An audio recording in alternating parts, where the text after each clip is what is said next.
만약에 이제 시술이 필요하겠다. 상담을 통해서 시술을 좀 하셔야겠는데요 라고 하는 또 그런 기준도 있을 것 같은데요. 당연합니다. 네. 이분들이 임신을 위한 디자이어. 정말 임신하려고 하는데 임신이 잘 안 되고 있어. 뭐 잘 되겠지? 이렇게 생각하다가 1년, 2년 지나갔다. 이런 막연한 그러한 생각을 있는 것하고 내가 적극적으로 우리가 아이를 빨리 가져야 되겠다. 이런 상태로 시간이 가면 안 되겠지. 그런 디자이어도 굉장히 중요합니다. 그래서 그런 문제의 인터뷰를 부부간에 같이를 해보고 그런다면은 우리가 검사만 위해서 시간을 너무나 할애할 것이 아니고 필요의 선택에 따라서 어떤 검사를 먼저 하고 어떤 것을 후자로 하고 그 다음에 난임 시술을 목적으로만 한 것이 아니고 그분의 마침 그 권유가 될 수 있는 방법을 같이 해가면서 검사도 병행해 갈 수도 있습니다. 그러니까 정말 중요한 거는 그 부부의 임신에 대한 그 간절한 마음이 어느 정도이냐에 따라서 네.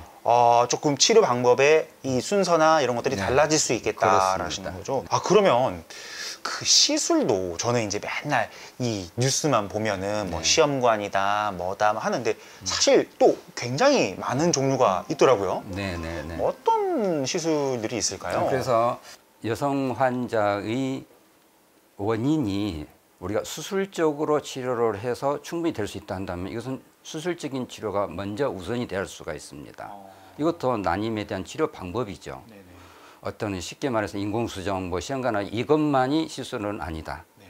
그분의 환자가 어떤 원인이 있어 이것은 수술적인 치료를 해야 이것이 해결될 수 있다 한다면 수술적인 치료도 난임 치료인 겁니다. 그래서 수술적인 치료가 필요하냐 여부도 굉장히 원인 파악이 중요한 거고 그에 뒤따라서 가장 여성분들한테 난임에 대한 원인이 많은 거가 난관에 문제가 있을 가능성이 제일 많기 때문에 자궁 난관 촬영술 난관이 막혔나 안 막혔느냐 이것에 따라서 이분을 인공수정으로 가야 될 것이냐 아니면은 나팔관이 완전 막혀 있는데 이것은 수술적으로 성형수술을 해야 되겠느냐 그 수술적인 성형이 필요 없을 정도의 상태가 안 좋다 그런다면 이분은 당연히 시험관하기의 시술이 첫 번째 선택이자 고려사항이 1번으로 들어가게 됩니다. 그래서 그 환자분의 상황이 어떤 치료가 가장 바람직할 것이냐 여부는 검사와 함께 맞춤 치료라고 표현하는 그것을 빨리 선택을 해야 될 것 같습니다. 산부인과적인 지식이 없는 사람들의 경우에는 이 시험관 아기와 인공수정을 잘 구분하지 못합니다. 네, 인공수정이라 하면 난자는 정확하게 나와 있으니 거기다가 정자를 넣어주는 거, 직접 넣어주는 거고 시험관 아기는 바깥에서 배양을 해서 착상을 시키는 거 그렇게 정리를 하면 맞을까요?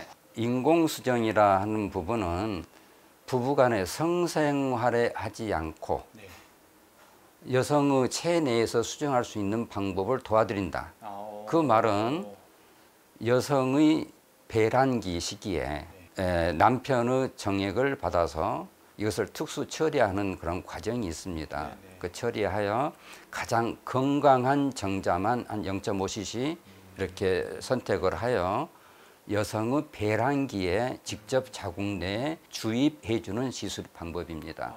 자, 그러면 그 인공수정은 자연 배란기 주기에는 여성들은 난소에 난자가 하나 정도 대부분 커가기 때문에 그 날짜를 선정하여 하는 방법을 자연주기 인공수정법 그렇게 말을 하고요.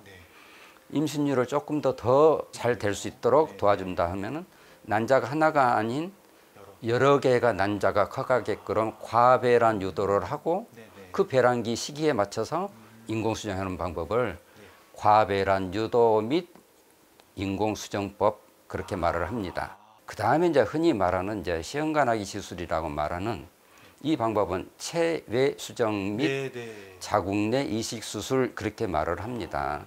그것은 여성은 난자를 배란 유도를 시켜서 난포가 터지기 일보 직전에 초음파 유도하에 난자를 채취하고 그 난자를 체외 신랑의 정자와 함께 시험관에서 수정을 시킨 다음에 그 다음에 인큐베이터에서 3일 내지 5일간을 배양을 합니다. 그래서 그 배양된 난자 중에 가장 건강한 배아를 하나 내지 세 개를 선택을 하여 자궁내 이식 수술 이렇게 하는 것을 신선 배아 이식 그렇게 말을 합니다.